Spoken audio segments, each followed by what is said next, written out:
Sebentar ya, saya taruh foto istri saya dulu, jadi penasarannya nggak kelamaan. Ya, boleh, Pastor. Ini biasa kalau Thank you ibu. buat kehormatan ini. Ibu Sukacita khususnya tersendiri ini bagi saya. pada Jadi izinkan aku share screen, jadi aku tadi ambil dulu foto 11 tahun yang lalu lah, istriku.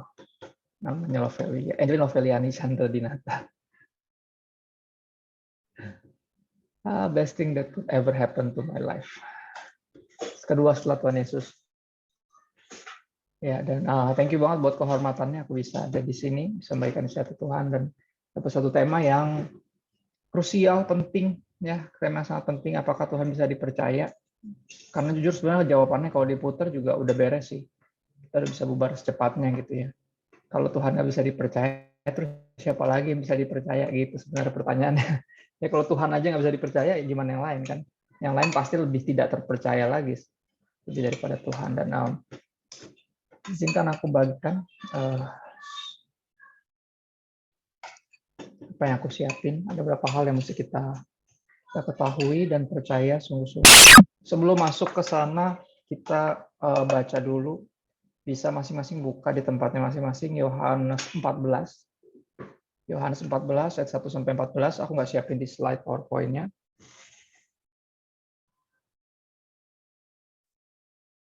Yohanes 14 ayat 1 sampai 14. Ketika dulu setelah membina hubungan dengan mantan yang hubungannya berantakan, 2,5 tahun kemudian di malam Natal dia minta diputusin karena dia bilang saya terlalu baik buat dia.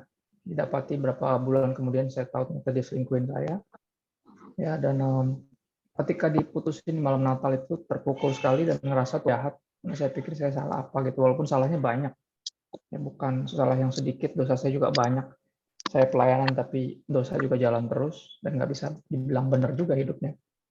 Dan di hari itu saya ingat banget, saya merasa karena ada hal yang nggak sesuai gitu ya sama yang saya pengen, saya berasumsi Tuhan ini jahat dan agak susah move on sebenarnya sampai saya tahu ternyata saya diselingkuhin. Sebelumnya saya nggak tahu karena saya bingung kenapa. Semuanya baik-baik saja di malam Natal pula gitu kan, putusinnya. Terus tapi saya tahu mengingat ke belakang gitu ya, ketika saya menyadari bahwa saya diselingkuhin, saya mulai berani percaya bahwa justru putus itu karena Tuhan sayang sebenarnya. Karena ada sesuatu yang Tuhan bisa lihat yang saya nggak bisa. Dan mulai detik itu saya mulai belajar untuk percaya. Apapun yang Tuhan izinkan terjadi, seenggak enak apapun itu pasti mendatangkan kebaikan bagi saya. Dan mulai dari sana saya berjalan dalam sebuah petualangan untuk mengenal Tuhan lebih dalam, sehingga membawa sampai di hari ini di mana saya bisa sepenuhnya bisa yakin bahwa Tuhan itu layak dipercaya dan bisa dipercaya. Bisa banget dipercaya. Dan izinkan saya bagikan beberapa hal yang saya kenali dari Bapa kita di sorga. Yohanes 14 ayat 1 sampai 4 di bawah judul Rumah Bapa. Tuhan Yesus berkata, janganlah gelisah hatimu, percayalah kepada Allah, percayalah juga kepadaku. Di rumah Bapakku banyak tempat tinggal. Jika tidak demikian, tentu aku mengatakannya kepadamu. Sebab aku pergi ke situ untuk menyediakan tempat bagimu. Dan apabila aku telah pergi ke situ dan telah menyediakan tempat bagimu, aku akan datang kembali dan membawa kamu ke tempatku, supaya di tempat di mana aku berada, kamu pun berada. Dia bilang, kalau tempatnya udah siap, saya akan datang lagi untuk jemput kamu. Ya, supaya bawa kamu ke tempat saya, supaya di mana saya ada, di situ pun kamu juga ada. Nampaknya kerinduan Tuhan untuk kita masuk surga kerap kali lebih besar daripada keinginan kita untuk ke sana. Saudara, berapa dari kita ngakunya pengen masuk surga gitu ya. Tapi kalau disuruh mati duluan gak ada yang mau. Ya, cukup aneh juga sih. Kayaknya pengennya sih ya pengen sih, tapi nggak pengen itu juga. Ya, siapa yang rindu masuk surga? Saya. Siapa yang ayo mau mati duluan? Tuh tangan semua. Kayak nggak segitunya sih. Cuma berharap nanti di akhir hidup ini saya ke sana. Cuman hidup ini nih terlalu sayang nih untuk tidak dinikmati kan gitu. Akhirnya berapa orang sepanjang hidup akhirnya anggap Tuhan tuh benar-benar satu sosok yang penting nggak penting gitu. Ya, karena bukan yang utama ya hidup ini. Yang penting nanti sekarang hidup buat diri sendiri, nanti mati masuk surga. Karena semuanya tentang saya. Kan gitu. Ya. Ironisnya adalah kerinduan Tuhan untuk kita masuk surga lebih besar daripada kita pengen ke situ. Dan kemana aku pergi, kamu tahu jalan ke situ. Tuhan Yesus ngomong sama para muridnya. Kata Thomas artinya peragu, orang yang ragu-ragu. Kata Thomas kepadanya, Tuhan, kami tidak tahu kemana engkau pergi. Jadi bagaimana kami tahu jalan ke situ? Kemananya aja nggak tahu, apalagi jalan ke sana. Kata Yesus kepadanya, akulah jalan dan kebenaran dan hidup. Tidak ada seorang pun yang datang kepada Bapa kalau tidak melalui aku. Ya, it's the only way. Yeah, the way, the truth, and the life. Pembeda Yesus dari semuanya. Karena agama kan nggak cuma satu ya. Agama banyak di sepanjang sejarah dunia. Tapi nggak ada yang pernah berani ngomong kayak gini. Semuanya ngomongnya sama. Ikutlah aku. Ya inilah jalan atau itulah jalan. Ngasih tahu jalan. Cuman Yesus yang berani ngomong akulah jalan. Saya jalannya. Bukan ini, bukan itu. Bukan gini, bukan gitu. Tapi saya. Ya, one of a kind. Tidak ada yang dapat sampai kepada Bapa. Tidak ada seorang pun yang datang kepada Bapa kalau tidak melalui aku. Sekiranya kamu mengenal aku, pasti kamu juga mengenal Bapakku. Ya, ketika dia berbicara tentang Bapa, bicara tentang Tuhan. Ya, sekarang ini kamu mengenal dia dan kamu telah melihat dia. Terus salah satu muridnya lagi bertanya, Filipus, Tuhan tunjukkanlah Bapa itu kepada kami, itu sudah cukup bagi kami. Tunjukkanlah siapa yang kami sembah dan sudah cukup buat kami. Kata Yesus kepadanya, telah sekian lama aku bersama-sama kamu, Filipus. Namun kau tidak mengenal aku. Ya, saya nggak tahu berapa dari kita udah berapa lama Kristen. Ya, tapi tadi masih ada aja lo yang bertanya gitu, Tuhan bisa dipercaya nggak sih? Beneran nggak sih? Tuhan ada nggak sih? Kalau ada dia sayang nggak ya sama saya? Ya, bener nggak saya anaknya? Kalau saya anaknya, apakah dia bangga punya anak kayak saya? Gitu, pertanyaan-pertanyaan yang begitu. Kalau Tuhan baik, kenapa kayak gini? Ya, kalau Tuhan penyembuh, kenapa sahabat baik saya meninggal berapa bulan yang lalu karena badai sitokin, efek COVID. Umur baru 36. Ya. Istri umur baru 33. Menggembalakan satu gereja yang relatif isinya anak-anak muda semua. Anaknya 4 yang terakhir kebutuhan khusus lagi. Ya. Bertanya, kita kerap kali tergoda untuk bertanya, padahal udah lama. Selama ini, ya, telah sekian lama aku bersama-sama kamu, Filipus, namun kau tidak mengenal aku. Barang siapa telah melihat aku, ia telah melihat Bapa. Garisin kata-kata itu. Bagaimana engkau berkata, tunjukkanlah Bapa itu kepada kami? Tidak percayakah engkau? Lihat kuncinya ada di situ. Can God be trusted? Artinya percaya nggak? Karena semua yang Yesus bilang ini dari ayat 1 sampai 14. Ya harusnya cukup jelas. Tapi izinkan aku baca cuma sampai 11. Barang siapa telah melihat aku, ia telah melihat Bapa. Bagaimana engkau berkata, tunjukkanlah Bapa itu kepada kami. Tidak percayakah engkau bahwa aku di dalam Bapa dan Bapa di dalam aku? Apa yang aku katakan kepadamu tidak aku katakan dari diriku sendiri, tetapi Bapa yang diam dalam aku, dialah yang melakukan pekerjaannya. Percayalah kepadaku bahwa aku di dalam Bapa dan Bapa di dalam aku. Atau kata Tuhan Yesus, kalau emang benar, engkau masih susah, kalian masih susah percaya sama saya, setidak-tidaknya percayalah karena pekerjaan-pekerjaan itu sendiri. Ya, seumur hidupnya Yesus membuktikan bahwa dia bisa dipercaya.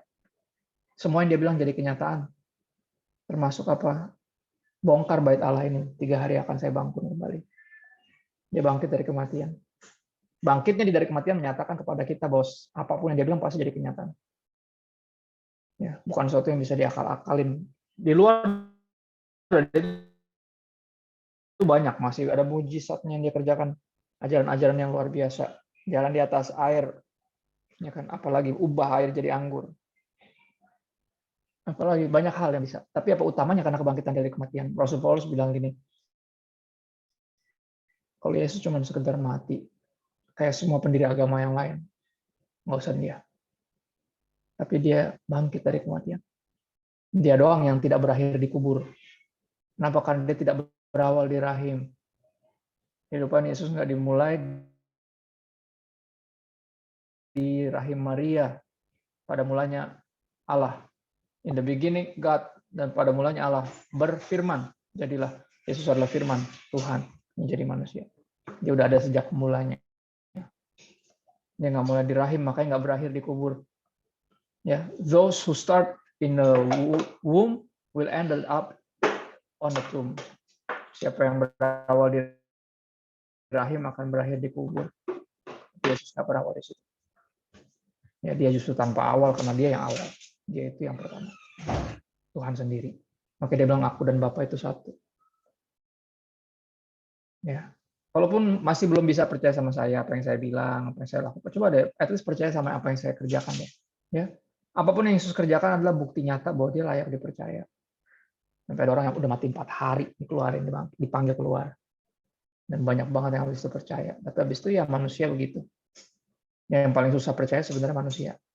Dan makanya pesan hari ini aku berharap bisa membantu kita untuk yakin bahwa dia bisa dipercaya. Yakin bahwa dia bisa dipercaya. Can God be trusted? Itu Instagram saya. Saudari-saudariku. Siapa tahu dia mau follow. Nggak apa-apa sih nggak follow juga. Kristen artinya pengikut Kristus, bukan pengikut Kristo. Jadi nggak apa-apa kalau nggak follow saya. Yang penting harus follow Yesus.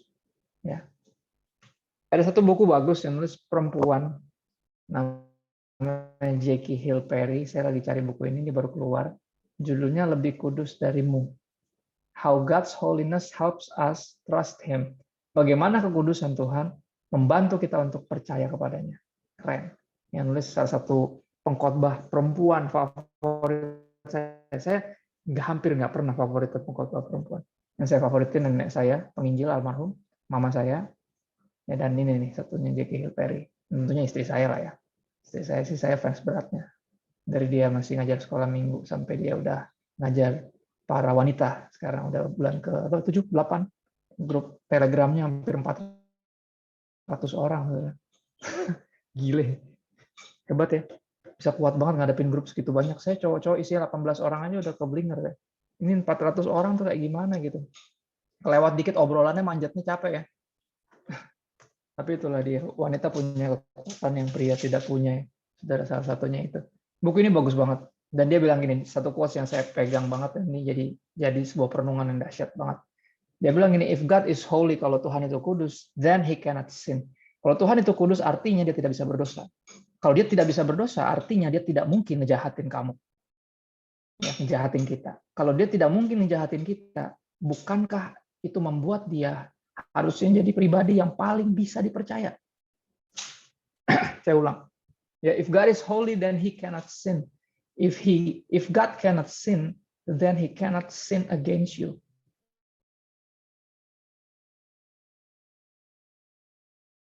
Worthy being there is. Ya, jika Allah itu kudus, dia tidak mungkin berdosa. Kalau dia nggak bisa berdosa, dia tidak mungkin jahatin kita, sin against us. Kalau dia tidak mungkin jahatin kita, bukankah dia harusnya jadi pribadi yang paling layak dipercaya ya, dibanding yang lain-lainnya. Powerful. Saya mulai dari sini. Ada 3 poin kalau Anda suka nyatat. Yang pertama, God is holy. Tuhan itu kudus. Bisakah Tuhan dipercaya? Bisa. Kenapa? Karena dia kudus. Jadi dia nggak mungkin jahatin kita, dia nggak mungkin bikin dosa. Artinya dia bisa dipercaya.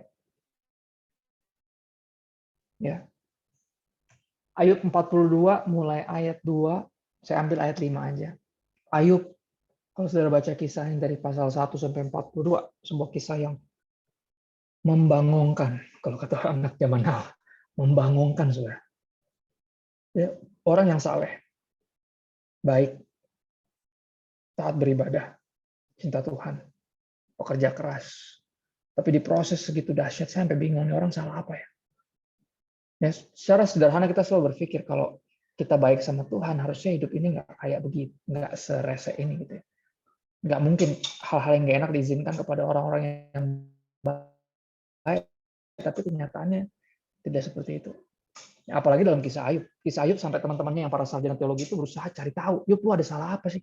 Lu tuh kena azab bro. Nggak mungkin orang kalau nggak pernah bikin salah sama Tuhan tuh kayak gini tuh nggak mungkin gitu. Dan itu manusiawi, kita selalu kayak gitu. Kita selalu cari tahu kenapa ya ini menimpa saya. Why bad things happen to good people? Ya. Ayub berpikir dia baik karena memang dia saleh. Tapi saudara kalau disadari yang baik, kalau benar apa yang Tuhan Yesus bilang, yang baik cuma Tuhan. Artinya Ayub pun nggak bisa dimasukin kategori baik, walaupun lebih baik dari yang lain. Kenapa Tuhan memproses dia? Karena ada sesuatu dalam diri Ayub yang Tuhan masih mesti beresin. Walaupun secara kasat mata kita baca kisahnya, kita cuma bisa kagum. Benar? Dia masih bisa nyembah Tuhan ketika dia kehilangan semuanya dalam satu hari. Dia punya anak 10, anaknya mati semua, ketimpa rumah. Oke, anak-anak yang sangat dia kasihi, yang kalau mereka bikin pesta, Ayub tuh pasti bikin mesbah. Berdoa sama Tuhan, Tuhan kalau mereka nih kelewatan gitu bercandanya atau melakukan hal yang bodoh, saya minta ampun buat mereka. Orang ini saleh sekali, kaya banget, terkaya di era itu. Ya, tapi itulah yang dilihat oleh iblis.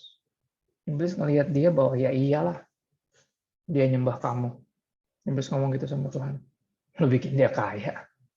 Keluarganya sakinah mawaddah warohmah. Dia sehat walafiat, coba lu ambil semua. Paling kayak orang-orang lain dia maki-maki lu. Kan gitu. Iblis meragukan. Iblis melihat Ayub sebagai ya iyalah. Dia pelayanan. Ya kan? Benar nggak? Kita selalu ngeliat orang lain kan kayak gitu. Nah, kita sulit untuk memuji karena kita selalu ngeliatnya kayak ya iyalah. Suaminya baik. Nggak kayak suami gue kan gitu. Ya kan? Selalu gitu kita lihatnya gitu. Ya iyalah. Keluarganya berkecukupan, coba kita kurang tiap hari. Ya iyalah. Nah, sudah itu pandangan setan sebenarnya, bukan pandangan manusia harusnya. Tapi karena kita telah jatuh dalam dosa, kita jadi lebih mirip setan daripada mirip Tuhan. Ya kan? Ketika kita makan buah itu, manusia pertama berpikir akan jadi seperti Tuhan. Setan bilang apa? Ya iyalah, dia nggak mau lu makan tuh buah nanti, dia tuh nggak mau lu jadi kayak dia. Akhirnya Hawa berpikir, oh gitu, oke, asik juga nih, gue makannya buah nih, gue bisa jadi kayak Tuhan. Pasti makan bukan jadi kayak dia, jadi kayak setan, ya kan? Nah itu yang terjadi. Akhirnya kita semua begitu.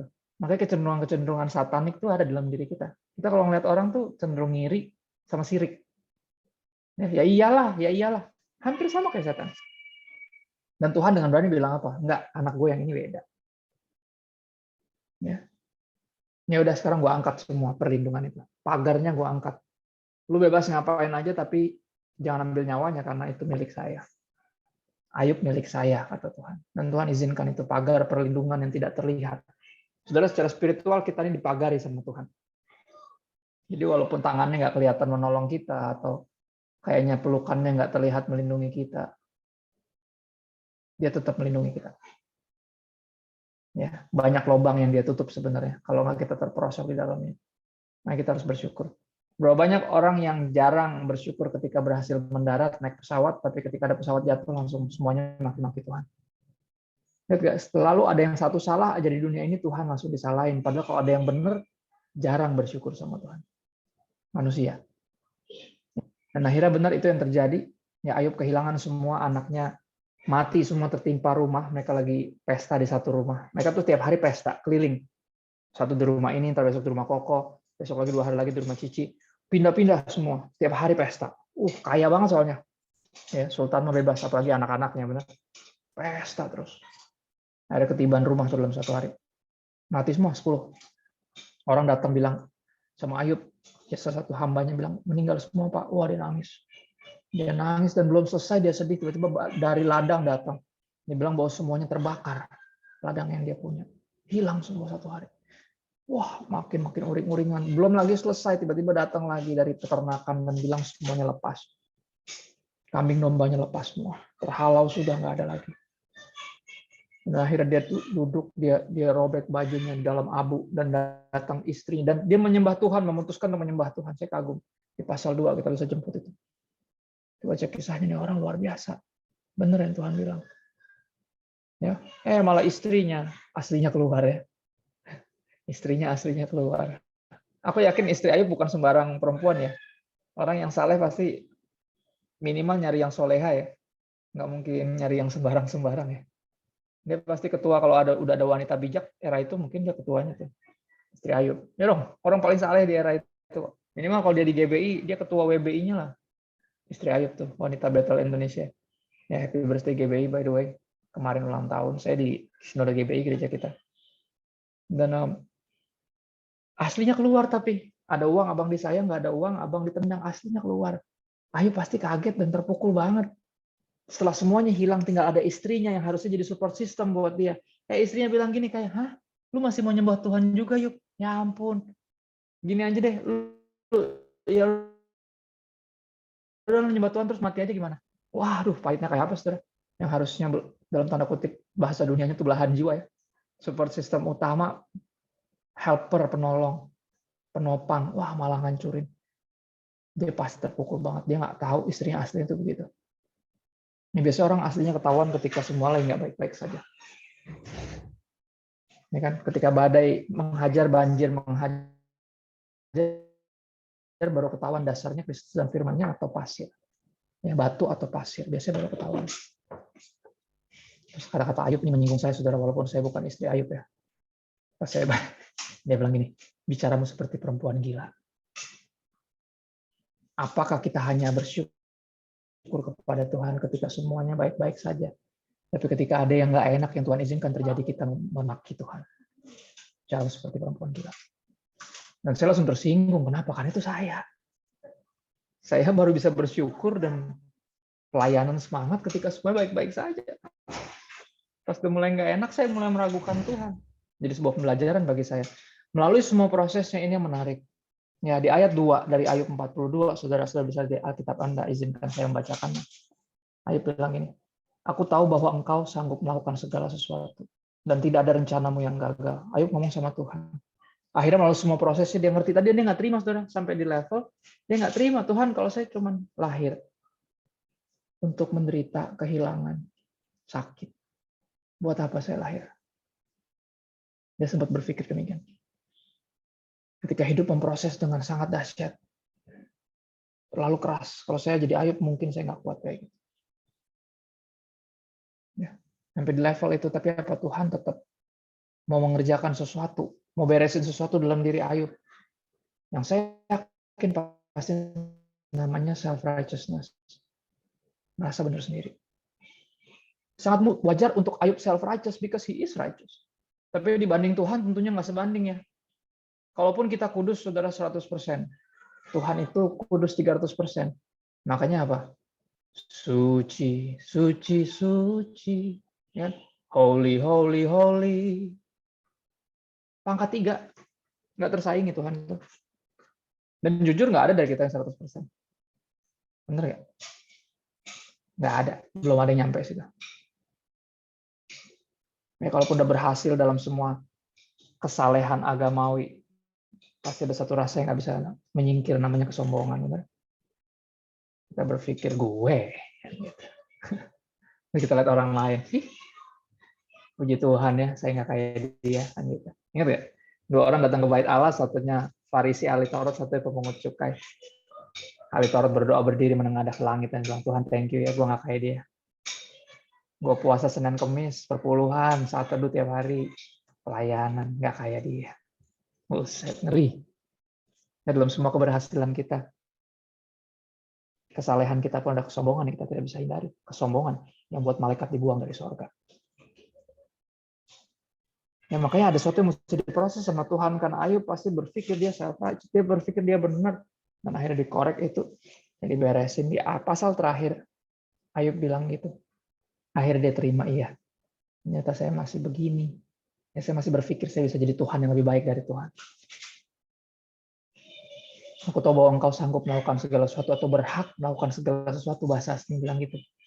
Dan tidak ada rencanamu yang gagal, nggak ada Tuhan, nggak ada yang engkau izinkan terjadi tanpa tujuan yang dahsyat. Pasti ada maksudnya yang baik. Ya, Tuhan nggak pernah iseng, apalagi panik. Ya, hal seringkali berjalan di luar kendali kita, tapi nggak pernah berjalan di luar kendali Tuhan. Nggak pernah. Firman-Mu, siapakah dia yang menyelubungi keputusan tanpa pengetahuan? Siapa tuh yang ngomong sembarangan? Tuhan ngomong gitu kan tentang Ayub. Itulah sebabnya tanpa pengertian aku telah bercerita atau berbicara tentang hal-hal yang terlalu ajaib bagiku dan yang tidak aku mengerti. Ya kan Ayub sempat bilang gitu, kalau saya lahir cuma buat begini, ngapain saya lahir itu? Dia ngomong di luar dari kemampuan dia untuk mengerti kenapa sampai kayak gini. Makanya dia apa? Dia minta maaf, dia memohon ampun. Dia nyatakan bahwa saya bersalah, Tuhan, Kau benar, saya salah. Hanya dari kata orang saja aku mendengar tentang engkau. Ayat 5-6 bilang itu. Ini saya catat ayat 5. Ketika semua baik-baik saja, saya cuma banyak dengar tentang engkau ya Tuhan dari orang lain. Katanya. Secara teori. Tetapi ketika melalui semua ini, berbagai kehilangan, berbagai kekecewaan, rasa sakit. Ya. Sekarang mataku sendiri memandang engkau. Saudara, saya berdoa biar di tengah pandemi ini nggak cuma berlalu gitu doang pandemi ini. Dan tadinya kita cuma dengar tentang Tuhan, sekarang kita sepanjang pandemi kita mengalami Tuhan. Mata kita ngelihat Tuhan. Open the eyes of my heart, Lord. I want to see you. Lagu bilang gitu. Ya. Oleh sebab itu aku mencabut perkataanku, saya mencabut semua yang saya pernah bilang Tuhan, dan saya menyesal, dan dengan menyesal aku duduk dalam debu dan abu dan harus mengakui bahwa Tuhan adalah kudus. Nggak ada yang diizinkan terjadi untuk kebaikan. Dia nggak mungkin jahatin saya. Ayub akhirnya menyadari hal itu. Dan di pasal itu pun kalau saudara tahu ya akhirnya Ayub dipulihkan keadaannya. Kenapa? Karena buat Tuhan memulihkan keadaan yang jasmania gampang. Ya dong, gampang. Tapi memulihkan yang di dalam itu yang nggak gampang. Ya, seberapa rusak yang di dalam, seberapa besar itulah operasinya. Bapak dari kita kan suka membandingkan proses kita sama proses orang. Kok kita sampai diginiin banget ya, Pi? Gian dia kayaknya enak-enakan gitu ya. Padahal suaminya korupsi. Ya kan? Dianya pun juga kerjaannya selingkuh. Oh, kayaknya dia nggak diproses ya. Kok kita sampai diginiin banget ya? Padahal kita pelayanan. Tuhan nggak adil ya, Pi? Dan gitu, lihat, itu kita tuh selalu gitu. Padahal kalau dari sudut pandang yang sebenarnya, saudara, Tuhan nggak proses semua orang. Saya ulang, Tuhan nggak proses semua orang. Tuhan nggak hajar semua orang. Kenapa? Karena nggak semua orang anaknya. Logikanya adalah, idealnya adalah semuanya anaknya, tapi nggak semua terima kebenaran itu. Ya kan? Anak Allah jadi manusia supaya manusia bisa kembali menjadi anak-anak Allah, bukan anak-anak setan. Semenjak manusia pertama jatuh dalam dosa, semua yang lahir terkutuk dalam dosa. Makanya nggak ada yang perlu ajarin anak kecil berbohong, sombong, serakah. Nggak ada yang perlu ajarin begitu. Bakat. Ya kan? Ada momen umur tertentu ketika kita udah ketawa sama suami kita, sama istri kita, ih, udah bisa bohong. Dan kita bingung kan? Nggak ada yang ngajarin. Ya kan? Ih, udah bisa ngambek. Dari awal udah bisa ngambek, bener gak? Kenapa dia nangis teriak-teriak? Bukan karena belum bisa ngomong, tapi dia ngambek. Kenapa dia ngambek? Karena dia berpikir dia pusat dari dunia ini. Pokoknya saya nggak mau tahu, saya maunya ini sekarang. Gitu. Bener ya? Ya kan? Dari kecil. Semuanya berpikir dia Tuhan. Sekolah tambah pinter lagi. Wah, udah. Pelayanan tambah merasa layak. Saya layak diberkati Tuhan. Saya udah melayani Tuhan. Oh, makin ngeri. Makin ngeri. Akhirnya apa? Belum bisa diproses sama Tuhan lewat kehidupan. Ya, yang pertama Tuhan itu kudus. Dan Ayub menyadari hal itu. Kisah Ayub mengajarkan kita. Tuhan segitu kudusnya sampai semua orang harus diproses. Termasuk Ayub yang sudah saleh menurut mata kita. Menurut pendapat dia juga. Tapi tidak menurut Tuhan. Nggak ada yang terlahir saleh dan langsung bisa mati masuk surga. Nggak ada. Cuman Yesus yang itu. Cuman Yesus yang bisa naik ke surga sampai alam maut ngelepeh. Kenapa? Karena dia nggak berdosa. Upah dosa itu maut. Kenapa alam maut ngelepeh? Kenapa kuburan ngelepeh? Karena dia nggak berdosa. Jadi server sebelah bahkan dikatakan kenapa dia langsung naik ke surga? Karena dia kudus. Wow. Bahkan yang nggak percaya Yesus Tuhan aja tahu Yesus kudus. Yesus doang loh, yang lain nggak ada yang kayak gitu. Ya, kita masuk ke poin kedua. Yang kedua adalah yang kita kenal bersama, God is love. Kenapa dia patut dipercaya? Karena dia itu kasih. Dia bukan hanya mampu mengasihi, tapi dia itu kasih. It's who he is. Dan FYI cuma ada di Alkitab nih. Kitab yang lain nggak ada. Saya koleksi berbagai kitab. Apapun itu sampai lagi nyari Satanic Bible. Cuman saya malas belinya karena takut. Nanti tiba-tiba anak saya ngeliatnya, apaan nih? Itu. Dia salah kulik lagi kan. Udahlah. Yang itu nggak usah, nggak penting. Saya koleksi semua, Mormon ada, Saksi Yehova ada, Al-Quran banyak, ada 3 di rumah. Ya, ada lagi yang lain Tipitaka dan segala macam. Tipitaka yang agak susah karena banyak versinya. Saya bingung. Tadi Thailand beda lagi, di sini beda lagi, di Filipina lain lagi, macam-macam. Ya. Kenapa? Karena saya cuma pengen belajar mengenal saudara-saudara saya. Manusia kan sesama saudara ya. Tuhan yang ciptain kita sama-sama di perut, di kandungan ibu kita. Dan Tuhan juga yang mati buat kita sama. Anak Allah. Jadi manusia supaya manusia bisa kembali jadi anak-anak Allah. Di Kristus. Tergantung di kayu salib untuk meyakinkan semua manusia bahwa kita ini anak-anaknya, tapi nggak semua manusia mau percaya. Kan gitu. Nggak semua mau percaya. 1 Yohanes 4:16, kita telah mengenal dan telah percaya akan kasih Allah kepada kita. God is love. Barang siapa tetap berada dalam kasih, ia tetap berada dalam Allah. Dan Allah di dalam dia. Garisin kata-kata kita telah mengenal dan telah percaya. Apakah Anda sudah percaya? Kalau belum, kenapa Anda belum mengenal? Udah berapa lama? Udah berapa lama Kristen? Udah berapa lama kebaktian pelayanan? Kok masih belum kenal juga? Pertanyaan Tuhan Yesus ya tadi, bukan pertanyaan saya. 1 Yohanes 14. Selama ini, aku bersama-sama dengan engkau. Ini sudah selama ini kita bareng. Kok bisa kamu nggak percaya bahwa akulah dia? Ya, God is love and God is good. 1 Yakobus 1:17. Masih dari buku yang sama ada quotes yang bagus saya ambil. Jackie Hill, Sister Jackie Hill Perry tulis, since God is light. Ya, ini aku baca dulu Yakobus 1:17-nya, saudara. Setiap pemberian yang baik, setiap anugerah yang sempurna, datangnya dari atas, diturunkan dari Bapa segala terang. Padanya tidak ada perubahan atau bayangan karena pertukaran. Artinya apa? He never change. Dia baik dan selamanya dia baik. God is good all the time, and all the time God is good. Nggak ada perubahan. Dia nggak pernah berubah jadi jahat sepersekian detik, terus bertobat jadi baik lagi. Nggak ada perubahan, pertukaran bayangan. No, He is good. Ya. Dan Jackie Hill bilang gini, since God is light, karena Tuhan adalah terang, Tuhan tidak punya kegelapan. Nggak ada kegelapan dalam dirinya. Nggak ada kejahatan di dalam dia. Nggak ada hatinya yang mencong atau tangannya yang kotor. Nggak ada. Pikirannya selalu baik. Dan motifnya selalu murni. Tuhan.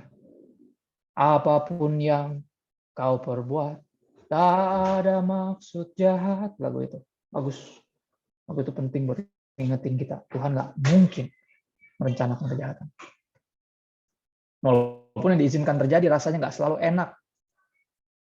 Karena kita selalu berpikir gitu, ya, yang baik, yang enak nih udah pasti baik, udah pasti benar. Ya, benar nggak? Yang benar belum tentu enak. Kita selalu putar-putar, kita selalu berpikir pokoknya kalau semuanya baik-baik saja Tuhan berarti baik. Kalau ada yang nggak enak nih berarti ada yang ngaco nih. Jangan Tuhan yang bete sama gue atau di sentimen, kan gitu. Loh, jangan fitnah Tuhan.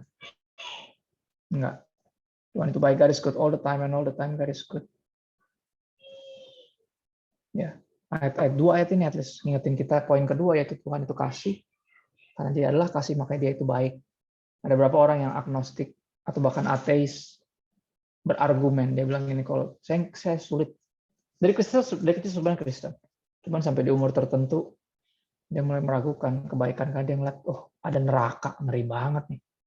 Gue nggak bisa percaya sama Tuhan yang ciptain neraka, sadis banget Tuhan kayak gitu. Ciptain neraka buat nyiksa manusia. Nggak bisa gue jatuh cinta sama Tuhan yang itu, Pak Pendeta. Ada beberapa temanku yang bilang gitu. Aku bilang kalian salah sangka. Maksudnya salah sangka gimana? Iya makanya Alkitabnya dibaca dong, kan katanya Kristen. Matius 25:41 bilang apa? Neraka, api kekal itu siap sedia untuk iblis dan para pengikutnya. Neraka nggak diciptain buat manusia. Neraka diciptain untuk iblis. Ya, tapi yang jeleknya adalah manusia banyak banget yang ikut iblis. Kebodohan di pihak siapa? Salah manusianya sendiri.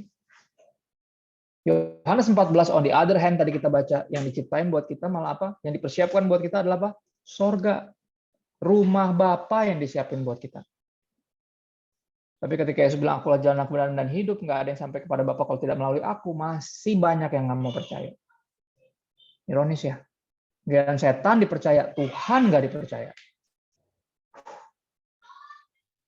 Kayaknya ada yang kebalik nih. Gitu. Ada yang salah nih, masalahnya kebalik atau gimana ya? Bener gak? Perenungan hidup dan tentang kekudusan misalnya. Kita ketika bikin dosa nggak pernah mikir konsekuensinya. Pas mau taat, perhitungan banget. Mulai minggu ini kita mulai kasih perpuluhan kali ya. Tapi kita kurang loh, Mi. Iya sih. Mau taat aja mikir banget. Kayak apa sih gitu. Dia taat mikir, dia bikin dosa nggak mikir. Ada yang kebalik nih kayaknya. Ya. Setan kita percaya mentah-mentah, Tuhan kita curigai. Ada yang kebalik kayaknya. Itu kita. Ya. Dan kita nggak bisa pungkiri dosa keturunan itu. Dari awal kita punya kecenderungan itu. Justru makin mengenal Tuhan melalui firman-Nya karena Kristus. Ya, segala sesuatu yang kita bisa kenal tentang Bapa kita bisa lihat dalam Yesus. Makanya Yesus bilang gitu, kalau engkau melihat aku, engkau melihat Dia. Saudara, tanpa Yesus jadi manusia, tanpa Kristus mati di kayu salib, kita akan menyembah Tuhan secara abstrak. Kayak yang lain abstrak, nggak tahu Tuhan baik nggak ya? Kayaknya sih baik. Ya iyalah dia baik. Hidup lu baik-baik aja. Nah, buat gue gimana? Gue bilang dia jahat, kenapa? Kalau dia baik, kenapa orang tua gue cerai dari awal? Kenapa gue nggak punya bokap? Mak gue dibuntingin sama nggak tahu bajingan yang mana gue nggak tahu. Ini nggak, semua jadi random, semua jadi subjektif. Karena nggak ada patokan yang jelas gitu. Tuhan tuh kayak gimana sih? Puji Tuhan ada Yesus. Kalau nggak ada Yesus, kita sama randomnya sama yang lain, sama abstraknya sama yang lain. Mereka-reka, menebak-nebak, mengira-ngira, berasumsi. Terus seumur hidup kasihan. Nggak ada kejelasan. But thank God for Jesus. Puji Tuhan, Tuhan mau membuka dirinya untuk kita kenal melalui Yesus Kristus. Dia membuka dirinya sehingga kita bisa tahu isi hatinya bahwa dia apa? Sangat mengasihi kita karena begitu besar kasih Allah akan dunia ini. Gimana kita tahu bahwa kita sangat dikasihi, Pak Pendeta? Dia menganugerahkan anaknya yang tunggal. Tuh lihat, dia tergantung, mau tahu kenapa? Kasih. Kalau bukan kasih, kering lautan, langit tak berbintang, burung tak berkicau. Kalau bukan kasih, tiada surga dia takkan rela. Kalau bukan kasih, lagu lama. Lagu lama yang selalu bergetar kalau bernyanyi. Ya. Dari sekian banyak kebenaran tentang Tuhan itu adil, kudus, benar, sempurna. Tapi dia selalu mengidentifikasikan dirinya dengan kasih. Dari semua kebenaran yang dia paling pengen kita percaya adalah apa? You are so loved. Kamu itu bukan hanya saya kasih, tapi saya terlalu sayang sama kamu. Makanya saya bantai anak saya di atas kayu salib. Menggantikan kamu. Kamu itu berharga. Karena kamu berharga, berhentilah hidup murahan. Ayo. Ya. God is love, God is good, dan dia nggak pernah berubah. Kita masuk ke poin terakhir, tentang Tuhan tidak pernah berubah. Bilangan 23 ayat 19, saya pakai bahasa Indonesia masa kini. Ya, terjemahan yang lebih mudah dikatakan Allah tidak seperti manusia yang gampang menyesal dan suka berdusta. Ya. Tuhan nggak pernah berdusta. Tuhan tak pernah berdusta. Dia selalu pegang janjinya. Allah tidak seperti manusia yang gampang menyesal dan suka berdusta. Bila Allah berjanji, pasti ia tepati. Bila ia berbicara, tentu akan terlaksana. Saudara, bahkan keberadaan neraka itu menandakan bahwa Tuhan itu kasih. Maksudnya gimana Pak Pendeta? Iya, sudah pernah bayang nggak kalau neraka itu nggak ada? Semua penjahat dibiarin aja, berkeliaran di sorga. Bukan sorga namanya kalau penjahat berkeliaran. Mirip kayak dunia ini. Benar nggak? Ngeri kan? Kita nggak bisa tidur tenang. Makanya kenapa dunia ini ada kunci di rumah. Kenapa? Karena banyak penjahat, benar. Di sorga nggak ada yang pakai kunci, saya yakin. Nggak perlu kunci di situ. Karena nggak ada yang jahat lagi di sana. Karena Tuhan baik, justru dia harus pisahin yang memberontak dari yang mengasihi dia. Kalau enggak ntar yang mengasihi dia dibunuh terus sama para pemberontak itu. Bukan sorga namanya kalau ada ketegangan, ketakutan, pembunuhan, kejahatan, air mata, penderitaan, bukan sorga namanya. Jadi itu karena kasihnya, bukan karena sebaliknya, karena dia terlalu sayang. Dia lindungi kita. Ya kayak di negara ini deh, kenapa ada penjara. Bukan presiden jahat, nggak kasih kesempatan kedua buat para penjahat. Cuma presiden terlalu baik untuk lindungi masyarakat. Sehingga penjahat nggak bunuh-bunuhin orang-orang yang lain, kasihan. Orang tak bersalah tiba-tiba dibunuh cuma gara-gara mau diambil gelangnya, jamnya, makanannya. Ya, neraka tuh kayak penjara tapi kekal. Kenapa? Karena iblis ini pemberontak kekal. Dan para pengikutnya juga sama. Ya, para pengikutnya juga sama. Tahu dari mana Pak Pendeta? Di Alkitab kita baca ya. Ada momen di mana iblis sempat dipenjara 1000 tahun, terus dilepasin. Kita pikir paling, wah kapok dia paling ya. Udah 1000 tahun di penjara, di neraka ya. Enggak dong, dia nggak kapok. Dia keliling seluruh dunia, 4 penjuru dunia dia kumpulin orang-orang yang mau buat sekali lagi ngelawan Tuhan, ya ampun. Nggak ada kapoknya juga di makhluk. Benar. Dan yang diajakin orang-orang loh manusia. Semuanya naik ke Gunung Kudusnya Tuhan, mau ngajak ribut Tuhan lagi, dan Tuhan cuman selesai. Ya kan? Saya dulu berpikir neraka ini dirancang untuk bikin orang kapok, kayak penjara. Jadi pas keluar tuh tobat gitu ya. Kayak nakal lagi, kita kayak anak habis dihukum, ternyata enggak. Nggak ada yang bertobat di neraka. Makanya banyak yang nggak mau bertobat juga di penjara, benar ya. Masuk jahat, keluar tambah jahat.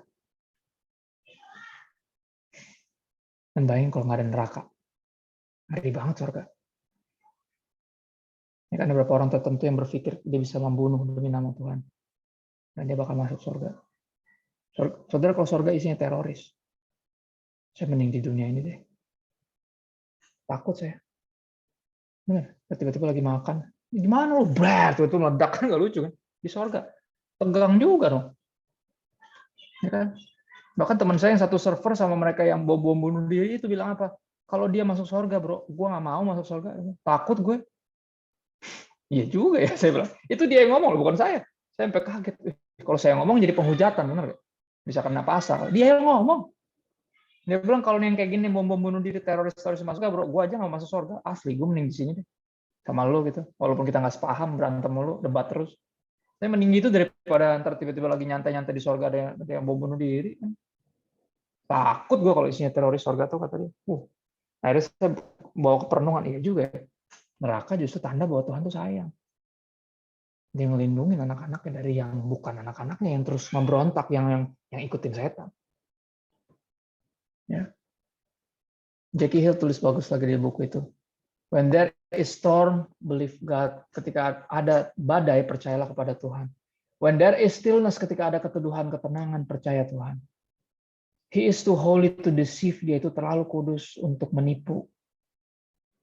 Terlalu kudus untuk menuntun kita selain kepada kebenaran.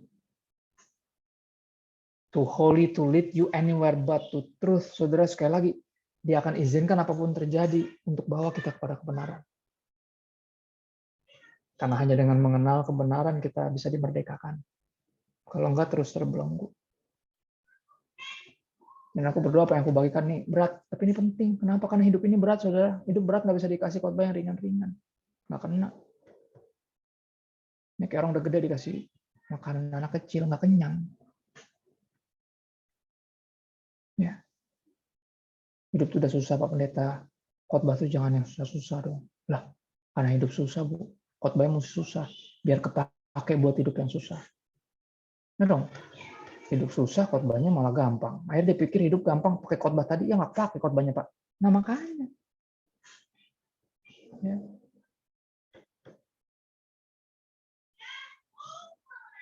Terakhir, poin yang terakhir tentang Tuhan, itu setia. Poin terakhir kalau Anda suka nyatat. Yang pertama, Tuhan itu kudus, Tuhan itu kasih atau baik, itu sama dengan ya God is love, God is good. Dan yang terakhir, God is faithful, Tuhan itu setia. 2 Timotius 2:13 salah satu ayat favorit saya. Rasul Paulus bilang gini, jika kita tidak setia, Tuhan tetap setia. Karena Tuhan tidak dapat menyangkal dirinya. Lihat, ternyata dia bukan cuma kasih, tapi dia juga setia. He is faithful. Dia bukan hanya mampu setia, tapi dia itu setia. Dia nggak bisa nyangkal dirinya sendiri, makanya dia bilang. Ya. Ketika kita nggak setia, dia tetap setia. Aku juga dengan ini Jackie Hill tulis sesuatu yang serupa. Dia bilang God's words and works. Firman Tuhan dan karyanya, pekerjaannya dapat dipercaya. Ya. God's words and works can be trusted because it is impossible for God to sin against you.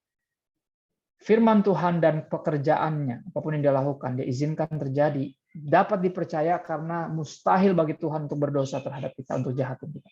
Nggak mungkin. Kalau dia bisa jahatin kita, kalau dia bisa berdosa terhadap kita, maka dia bukan Tuhan.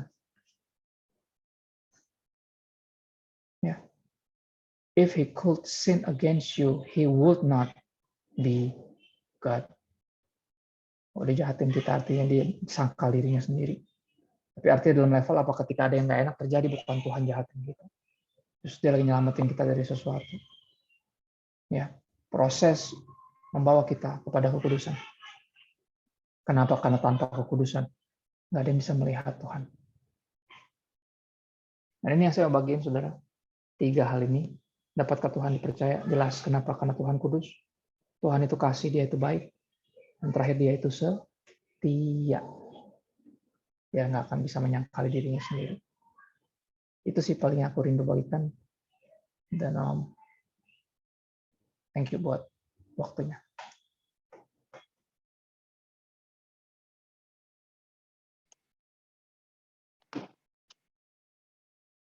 Ya, sekali lagi makasih Pastor Chris buat sharingnya. Ya, tadi yang seperti Pastor Chris bilang ya, dunia ini susah, jadi kuping kita jangan terlalu dimanjakan gitu ya. Hari ini kita mungkin nih kita udah sering dengar gitu ya, Tuhan itu kudus, Tuhan itu kasih gitu ya, Tuhan itu setia gitu ya. Cuman apakah cuman hanya tahu gitu ya? Tadi Pastor Chris bilang, apakah kita benar-benar kenal dia nggak gitu ya? Apa kita cuma sekedar tahu atau kita benar-benar kenal, sehingga kita bisa benar-benar merasakan kalau Tuhan tuh benar-benar kudus, Tuhan tuh benar-benar kasih, ya God is good. Tuhan tuh benar-benar faithful, setia gitu dalam apapun yang kita lalui gitu ya. Yuk, masih ada waktu buat teman-teman kalau ada yang mau bertanya kepada Pastor Chris, boleh langsung di chat aja. Yuk, silakan kalau ada yang mau bertanya. Ini udah di WA udah ada beberapa yang bertanya sih, Pastor. Yang pertama ya. Boleh, itu aja doa bacanya. Iya. Apa yang harus dilakukan ketika semua ibaratnya mustahil gitu, misalnya secara finansial, kesehatan, semuanya hancur. Berserah, apalagi. Nggak ada, kita nggak bisa ngapa-ngapain lagi kan. Kalau kita udah berupaya, bagian kita kan berupaya ya, ora et labora, berdoa dan berusaha. Sisanya udah apa yang bagiannya Tuhan, yang bagiannya Tuhan. Untuk mengangkat, ya, untuk memulihkan, untuk apapun kan bagiannya Tuhan, ya, bukan kita nggak bisa memulihkan sendiri, kita nggak bisa mengangkat diri kita sendiri. Nah, kalau udah kayak gitu, kita udah berupaya sekuat tenaga kita serahkan bagian Tuhan. Ya, bagian saya untuk bekerja keras, bagian Tuhan untuk memberkati. Ya, bagian saya membuktikan kepada sorga bahwa saya bisa dipercaya, berintegritas dalam segala hal. Ya, bagian Tuhan untuk mempercayakan itu. Tapi ketika waktunya belum, saya harus belajar percaya waktunya. Semua kita pernah dalam posisi itu. Semuanya pernah. Sebelum pandemi saya malah merasakan itu. Yang nggak punya apa-apa, dengan semua tanggung jawab, kayaknya yang saya kerjain nggak ada yang berhasil. Usaha saya nggak ada yang jalan. Terus sebelum pandemi justru. Malah di tengah pandemi saya malah kaget lagi, saya pikir waduh ini ulang lagi nih, kayaknya gini lagi. Enggak. Ternyata malah Tuhan bawa saya di level, kami dibawa sampai di level yang ini, saya juga bingung bisa di sini. Walaupun ketika awal pertama kali dulu seperti itu saya juga nggak terima karena saya bingung, maksudnya Tuhan saya udah gini kok, Tuhan kok gini ya gitu. Ya tadi cuman melalui semua tadi saya malah belajar percaya lebih lagi sama Tuhan. Dan bagian kita ya belajar berserah. Berserah sama menyerah seringkali rasanya mirip.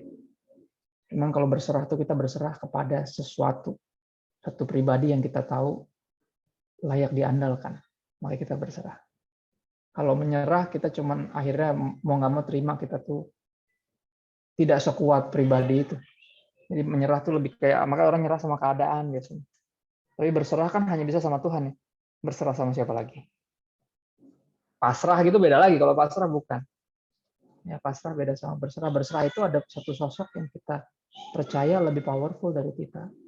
Itu yang bisa dilakukan. Ya kita lakukan bagian kita dan biar Tuhan lakukan bagian dia dan belajar percaya waktunya.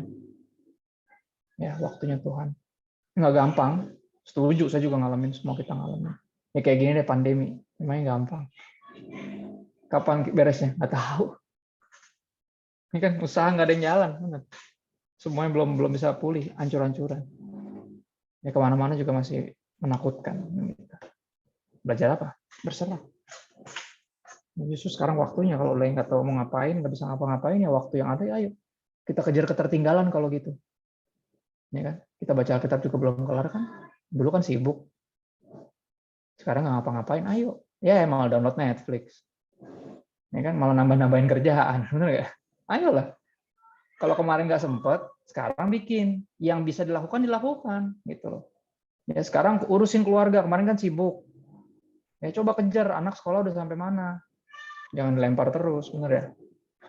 Jangan kabur terus. Ayo sekarang nih saatnya pulihkan. Karena aku selalu bilang kayak gitu, kalau udah nggak tahu mau ngapain, yang ada di depan hidung kita nih kita maksimalin aja. Ya. Laki itu kan gengsi banget kalau nganggur kan. Saya bilang udah, mumpung nganggur nih, ayo belajar jadi bapak rumah tangga. Jadi pas nanti udah keluar lagi, tetap jadi bapak gitu. Jangan jadi tulang lunak, kayak kan presto. Tulang punggung Anda, saya bilang. Walaupun belum bisa support Bu secara dana, at least support secara benar-benar moral, sungguh-sungguh. Ayo, belajar ngajarin anak. Ya, belajar dengerin mereka, ngobrol kisah mereka sampai mana, apa yang lagi mereka tertarik. Ayo, kejar ketertinggalan itu. Kemarin kan situ sibuk, saya bilang. Ya. Pokoknya pasti ada yang bisa dikerjain deh selama kita masih hidup ya. Karena kalau kita masih hidup, Tuhan Yesus belum datang, artinya belum selesai Tuhan. Nah, kalau Tuhan belum selesai, kenapa kita udah berhenti? Ya, itu sih paling apa yang tanganmu temukan untuk kerjakan, kata Salomo, kerjakanlah itu dengan segenap kekuatanmu. Itu sih paling. Dalam menunggu ya, menunggu itu kan gak enak ya. Makanya Tuhan kasih kegiatan. Sebelum dia datang kembali, dia bilang pergi jadikan semua bangsa murid kan gitu. Biar nggak bosan nunggunya. Ayo kerjain hal yang saya suruh kerjain. Kalau di antrian tuh biasanya ada kaca. Ya, ibu-ibu pasti ngerti ya. Ibu-ibu lebih peka sama kaca soalnya dibanding bapak-bapak. Kaca itu ada di situ buat ngaca. Karena ketika ngaca kita waktunya nggak berasa gitu. Karena ada yang dikerjain. Itu sih paling kalau buat saya lakukan bagian kita sih, saya belajar berserah. Berserah itu nggak gampang.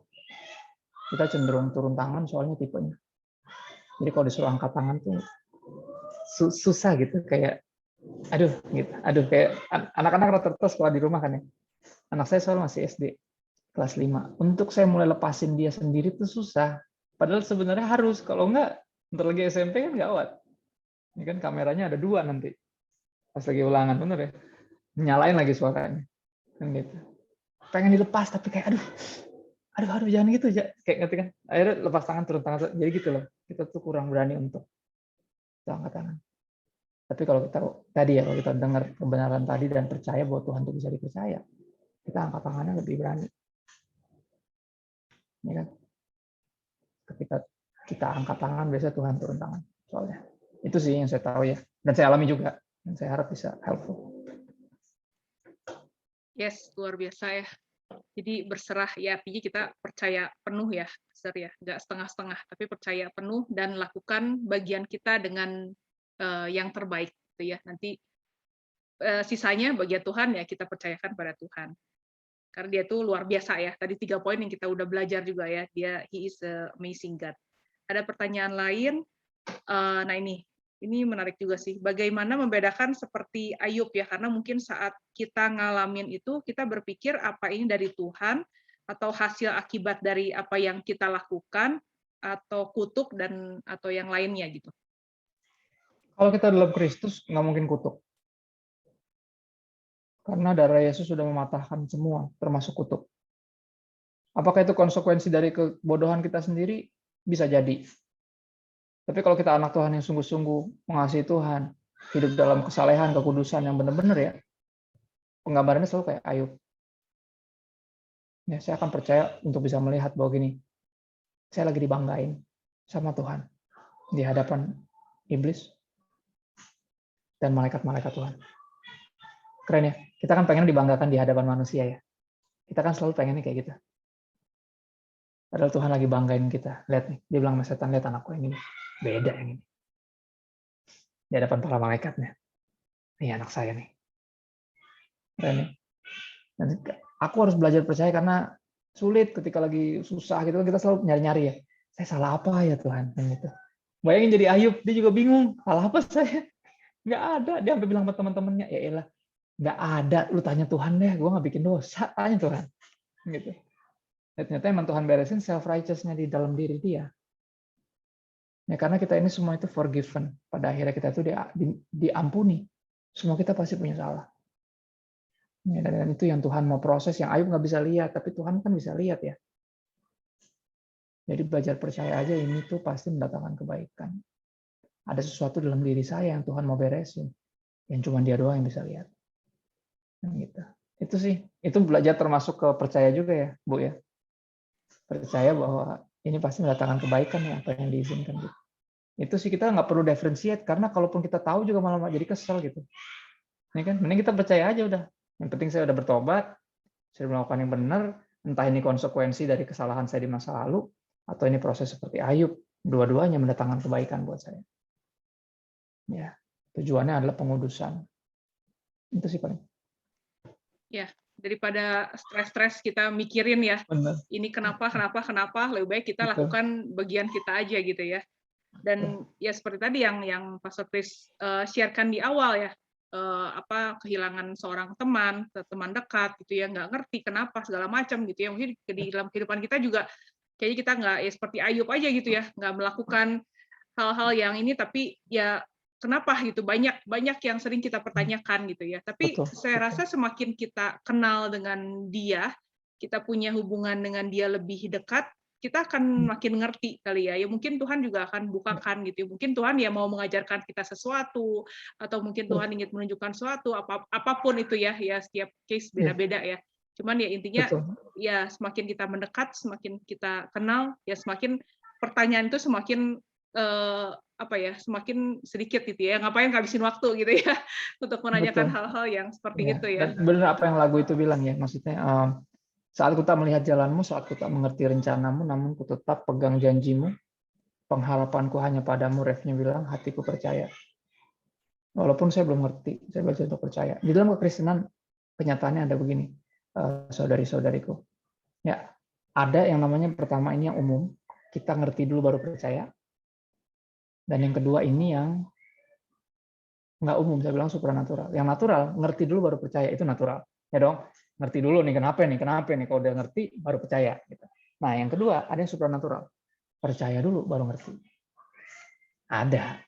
Makanya diundang kita, benar ya. Iman itu kalau kita udah tahu, bukan iman namanya. Ya dong, iman justru ada unsur, bukan hanya percaya, tapi mempercayakan diri kepada yang kita imani. Yang kepadanya kita beriman, kan gitu. Ya, dari awal perjalanan kekristenan, dimulai di Abraham ya. Abraham kan dibawa, Bram keluar yuk Bram, kemana Tuhan? Ntar gue kasih tahu. Aduh Tuhan. nggak dikasih tahu dari awal. Justru itu disebutnya bapak orang beriman, makanya nggak dikasih tahu. Tuhan bilang udah ikut gue, percaya deh sama gue, kan gitu. Ya. Dan jujur semakin kesini harus kita lebih mudah percaya, karena kita udah tahu semua, kita udah punya Yesus yang disalibkan. Perjanjian lama mana punya? Ayub belum punya Yesus yang disalibkan. Kita punya loh. Bukti bahwa Tuhan mengasihi kita. Kau telah buktikan cintamu padaku, kau membayarku dengan hidupmu. Lihat gak? Kita udah punya bukti itu. Ayub belum punya zaman itu. Apalagi Abraham, jauh banget. Ya, kita harusnya diuntungkan, diberkati. Saya pakai baju tulisannya diberkati. Bukan saya tidak beruntung, saya diberkati. Gitu. Ya. Sudah pikir nih kalung tentara bukan nih cincin. Saya jadi kurus, jadi cincinnya harus jadiin kalung. Jadi saya diberkati, kita tuh diberkati dengan khususnya oleh Yesus. Ini kehadiran Yesus dalam hidup kita bikin semua pertanyaan kita nih, saya akan bilang satu persatu, ditemukan jawabannya. Ya kan? Hanya Kau yang menjadi apa kira-kira? Tempat jawaban. Benar ya? Hanya Kau tempatku berharap. Sepanjang pandemi, kita diajarin untuk pindahin harap dari yang duniawi kepada Tuhan. Semua yang tadi kita harapkan dari kerjaan, warisan, bisnis, orang yang kita kasihi, orang tua, bisa ada dan tiada begitu saja. Pulang, meninggal, bangkrut, tutup, ditutup, buka diam-diam dibubarin gitu. Semuanya dibikin shutdown gitu, kayak somehow Tuhan lagi membawa kita, coba deh pandang saya, jangan pandang yang ini terus. Dan ketika kita memandang dia, itulah perjalanan iman kita ya. Itu sih yang saya mau tambahin sih dari pertanyaan tadi. Ya, dan kalau boleh saya tambah nih, kadang kita mempercayai Tuhan tuh ya kalau nggak penuh ya, sama kalau misalnya kita nih yang udah punya anak khususnya ya, kita pasti akan lebih tahu nih. Kayak misalnya kita mau kasih tahu anak kita misalnya, ini ayo ini mandi tuh nggak boleh malam-malam apa segala macam gitu ya. Kita sebagai orang tua kita tahu karena kita mau kita kasih tahu karena kita tahu yang terbaik buat anak kita gitu ya. Tapi yang namanya anak-anak biasanya nggak tahu dan nggak ngerti gitu ya. Cuman semakin berjalannya dia semakin dewasa, semakin pendewasaan dia semakin bertambah, dia pasti akan lebih mengerti gitu ya. Kenapa maminya tuh nggak boleh ini, nggak boleh itu, nggak boleh ini gitu ya. Banyak peraturan gitu ya. Apalagi Tuhan kita, gitu. Tuhan kita pasti juga sama seperti kita ya sebagai orang tua mau memberikan yang terbaik gitu. Jadi kadang kita ini kalau belum nyampe gitu ya pemikiran kita, kedewasaan kita, kita belum dewasa rohani, kita nggak akan ngerti kenapa Tuhan seperti ini, kenapa Tuhan seperti itu gitu ya. Sama seperti anak-anak gitu ya yang kayaknya masih banyak nggak ngertinya gitu. Saya sering ngomong gitu ya, nanti kamu gede, kamu akan tahu, saya bilang gitu. Nanti kamu dewasa, kamu akan ngerti, saya bilang gitu. Itu sering banget saya ngomong gitu. Dan itu sekarang ya saya ingat lagi gitu ya. Oh ya mungkin saya kadang juga banyak nggak ngerti sama Tuhan gitu ya. Mungkin ya makanya kita perlu ya mengenal Dia lebih dalam lagi gitu. Tahu benar-benar punya Kedewasaan hubungan. rohani itu harus dikejar sih, karena kita pun juga lagi beranjak dewasa ya semuanya. Jadi mungkin secara umur udah segini Kristen 20-an tahun, tapi namanya kedewasaan rohani itu kan kayak kedewasaan juga, umur sama kedewasaan kan nggak berbanding lurus ya. Bener nggak? Berapa orang tuh cuma tambah tua, nggak tambah dewasa gitu. Berapa juga sama secara kerohanian, cuma tambah lama aja pelayanan di gereja. Tapi nggak tambah dewasa rohaninya. Itu mah yang buat kita sering ngomong yang enggak gitu tentang Tuhan. Ya, ngomong yang enggak. Dan saya pernah ingat satu quotes bagus banget. Nggak tahu ini memberkati siapa nih, tapi itu memberkati saya. Dia bilang gini, kedewasaan rohani akan membawa kita di satu titik sampai nanti kita tuh bisa bersyukur bukan hanya karena apa yang kita minta dan Tuhan kasih, tapi juga bisa mensyukuri apa yang dan siapa yang kita minta dan Dia nggak kasih. Wow, bener banget tuh. Saya lupa siapa yang ngomong tuh, bagus banget. Dan saya bilang iya juga ya. Saya jarang ya bisa bersyukur, tapi ada, karena saya pacaran cuma 2 kali. Yang pertama hancur-hancuran, yang ini menikah sampai hari ini gitu ya. Saya jadi belajar tuh. Yang kemarin saya bisa syukuri tuh. Aduh, thank you Tuhan, gue nggak jadi sama yang itu. Ngerti ya? Karena ada itunya gitu. Saya bisa mensyukuri at least yang itu. Ada beberapa hal lain dalam hidup gitu. Ya kenapa impian saya kayaknya pudar gitu. Saya dulu mau jadi rockstar, mau jadi olahragawan, mau jadi apa, mau jadi ini, tapi nggak ada yang jadi gitu. Nah, akhirnya kuliah desain grafis, jadi desainer grafis, udah seperti yang saya suka. Malah ditarik jadi pendeta malah akhirnya. Ini satu yang saya nggak mau dari dulu malah. Right? Dan akhirnya di tengah pandemi ini saya ngeliat, iya ya kalau saya masih ngantor gimana ya? Nggak kebayang gitu. Itu ini Femina Group, saya di Femina Group 6 tahun, book designer. Ketika saya keluar dari Femina itu perusahaannya mulai gini. Nggak bohong saya.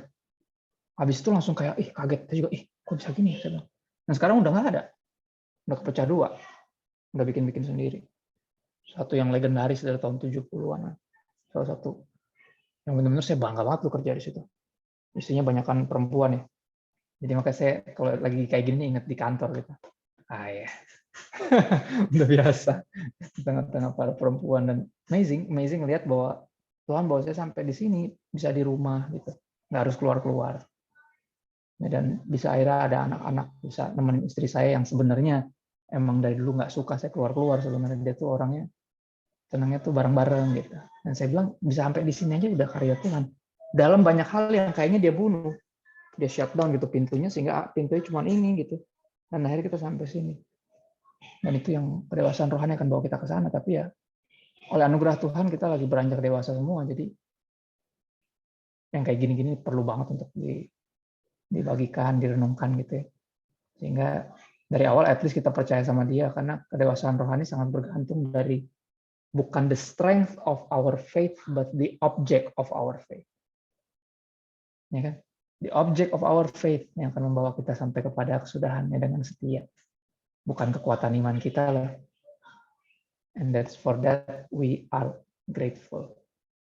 Ya, bukan karena kita, tapi karena dia. Itu sih paling, sorry. Jadi khotbah lagi deh. Sorry. Silakan. Ya, ada yang menanyakan, sebelum menikah katanya dapat sign untuk melepaskan pacar. Polos dan naif, tetap menikah dan benar aja belasan tahun dalam pernikahan yang tidak begitu bahagia. Gimana caranya memandang hidup lebih baik dan bukan hukuman atau pencobaan ya, karena pernah salah merespon sign dari Tuhan. Ya, saya nggak akan, cara memandangnya mungkin dirubah, bukan hukuman tapi pelajaran. Ya kan? Dalam hidup ada dua jenis manusia yang hadir di hidup kita. Satu datang sebagai berkat, satu datang sebagai pelajaran. Dua-duanya demi kebaikan. Percaya deh, dua-duanya demi kebaikan. Nah, jadi banyak yang tergoda, soalnya nggak sedikit yang tergoda untuk pisah karena apa? Saya berhak bahagia, misalnya. Ya, Anda berhak bahagia, tapi ini Anda nggak bahagia juga gara-gara dirimu sendiri. Ya, terus pertobatannya gimana? Apa kabar gitu? Pernah mikirin nggak? Yang Tuhan mau itu apa? Saudara, jarang kita sadar bahwa gini, perintah terutama dari Tuhan itu adalah untuk mengasihi Tuhan dan sesama. Ya, kalau perintah terutama untuk mengasihi, berarti kegagalan untuk mengasihi adalah kegagalan terbesar. Kalau kita udah ada di tengah pernikahan yang kayak begitu, yang adalah pilihan kita sendiri, lakukan bagian kita, kasihi sampai titik darah penghabisan, kayak Kristus. Ketika Yesus mati di kayu salib 2000 tahun yang lalu, Christopher Tapiheru belum lahir. Habis lahir pun 24 tahun Christopher Tapiheru menyia-nyiakan pengorbanan Kristus. Tapi Kristus masih setia mengasihi Christopher Tapiheru, dan cintanya itu yang akhirnya mengubah saya sampai hari ini. Ya, berkaitan dengan istri. 1 Petrus 3 mulai ayat 1 sampai 6. Ya, bisa dibaca pelan-pelan. Ya, istri itu nggak dirancang untuk khotbahin suaminya, karena suami nggak bisa dikhotbahin. Apalagi sama istrinya. Ya, suami hanya bisa dimenangkan oleh perbuatan dari istrinya. Unik ya. Jujur, rata-rata kita juga sama. Kita kalau dengerin khotbah agak-agak suka tuli gitu. Agak tutup kuping. Tapi yang memenangkan kita apa? Kebaikan Tuhan. Benar nggak? Berapa kali kita terperosok, ngaco, Tuhan masih tolong. Tuhan masih keluarin kita dari pertolongan demi pertolongan demi pertolongan, cinta demi cinta demi cinta, kasih demi kasih demi kasih. Akhirnya itu yang meluluhkan kita. Itu yang buat kita kayak gila, Tuhan itu, kok lu masih belain gue juga ya Tuhan.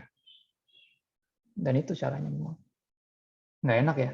Enaknya kan kok tuh dengerin makanya kan gitu, pengen gitu ya.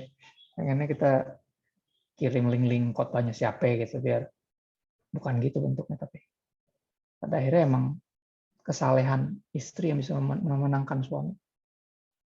Ayat firman Tuhan soalnya yang bilang, jadi kalau kita coba pakai cara yang lain nggak akan efektif. Karena desainnya seperti itu. Ya, dan laki-laki tujuannya, targetnya salah satunya untuk khotbahin laki-laki. Mungkin saya juga concern banget buat sama laki-laki. Karena apa? Karena dari dulu, dari zaman Yesus disalib, laki-laki udah pada nggak tahu di mana, saudara. Makanya gereja apapun denominasinya pasti rata-rata isinya ibu-ibu. Ya kan? Pas disalib kan gitu, muridnya cowok cuma tinggal satu, tinggal Yohanes. Yang lain pada kemana nggak tahu. Sama kayak sekarang, gereja isinya banyak kan perempuan, laki-laki pada kemana nggak tahu, di rumah sih YouTube-an. dengerin khotbah sih, cuman ya begitulah, nggak pernah mau gereja gitu. Ya, bener ya, ketawa-ketawa karena bener ya. Bener, susah loh. Perempuan tuh bisa ngumpul sampai 100, ini tadi sempat 100, ini tinggal 81. Hebat loh. Istriku bisa ngumpulin sampai 400-an. Coba laki-laki, ya elah, ber-20 aja susah bener ngumpulnya. Bisa 2 minggu sekali, sebulan sekali. Aduh, sekali-sekali. Nggak jelas, kayak random. Susah ngumpulinnya, nggak tahu kenapa, heran. Kalau dicak main nih cepet gitu. Tapi kalau udah mulai serius gitu ya, quality time gitu. Aduh susah laki mah quality time. Cewek tuh bisa ngumpul gitu ya, ngobrol, ngeteh. Coba cowok nggak bisa. Misalnya tuh futsal gitu yang nggak ada komunikasi gitu, cuma main-main nggak jelas gitu. Ya itulah perbedaannya, tapi aku bersyukur lah maksudnya bisa ngeliatin dari sisi ini gitu, karena aku yakin banget penopang itu aku curiganya penopang itu biasanya lebih kuat dari yang ditopang. Makanya aku dapati di dalam diri istriku, aku temukan kayak gila nih, dia jauh lebih kuat dari saya nih. Ya, aku tanpanya butiran debu kan gitu. Aku tanpanya berantakan gitu pasti. Dan saya bersyukur lah. Dan itu yang harus disyukuri ya, walaupun berat memang, tapi nggak mudah tapi indah. Kenapa? Karena itu karya gini. Kata yang dipakai untuk istri adalah dipakai untuk Roh Kudus. Ya, bahasa Inggrisnya helper, bahasa Indonesia pembantu. Jadi kayak pembokat ya, bukan. Bukan itu. Jangan merasa direndahin. Itu posisi Roh Kudus tuh. Menginsafkan, ya, menguatkan, menghibur, membawa kepada seluruh kebenaran. Keren ya?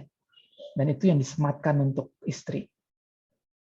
Makanya kalau suami cuekin istrinya itu goblok, saya pernah bilang. Kayak orang Kristen berasa nggak perlu Roh Kudus. Nggak bisa. Kita nggak bisa jadi Kristen tanpa Roh Kudus. Saya harus berani yakinkan para suami khususnya untuk lu tuh nggak ada apa-apanya kalau nggak ada istri lo. Asli. Asli, percaya deh. Ya. Itu sih paling yang saya pengen ngobrol ya sama para suami. Cuman ya buat para istri aku encourage untuk belajar apa ya, percaya. Seberat apapun perintah Tuhan, coba lakukan deh. Karena yang saya tahu mujizat terjadi ketika kita taat sama Yesus. Dan yang ngomong Maria kan.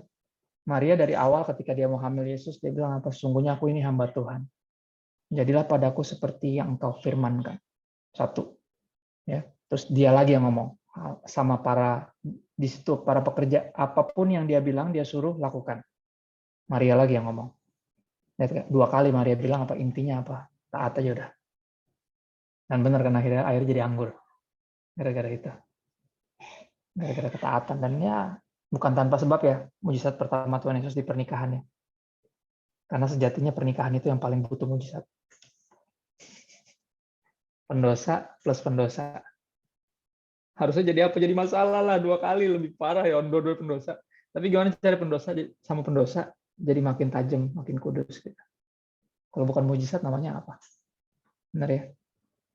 Kalau bukan mujizat namanya apa? Kalau istri saya suka bercanda, dia bilang, ya itu min sama dengan plus. Min tambah min jadi plus. Kata dia, nggak gitu juga. Karena ada Yesus jadi plus. Kalau nggak ada mah min tambah min jadi kuman-kuman bervitamin. Min kuman ke amin jadinya. Berantem terus lah. Gitu. Itu sih paling. Jadi curhat. Oke, silakan. Lanjut.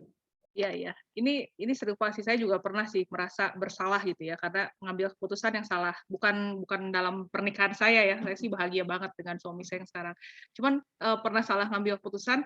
Nah ini saya tuh merubah mindset saya gitu ya, mungkin bisa masukan juga sih buat teman-teman ya, buat tadi yang nanya ya. Saya juga merasa ini tuh karena ya hukuman, pencobaan tadi yang seperti di ini ya. Cuma ketika mindset saya berubah, nah hari ini kita juga dapat satu hal yang bagus gitu ya. Kita punya Tuhan yang luar biasa, kita punya Tuhan yang dipercaya gitu ya. Tuhan yang setia, Tuhan yang penuh kasih gitu ya. Mindset kita robah ke sana gitu.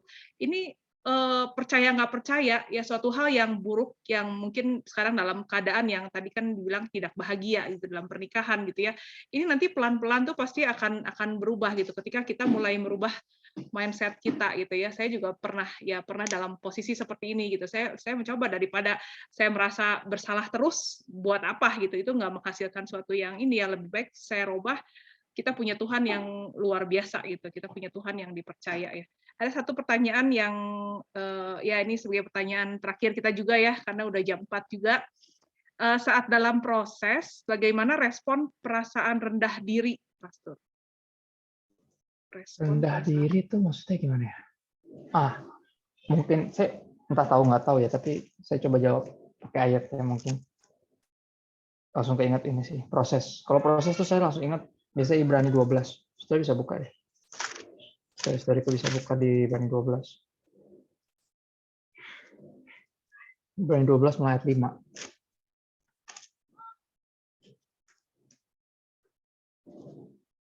Kalau udah sampai bisa kasih emoticon apa aja ya. Ibrani 12 ayat 5. Kita baca bareng aja.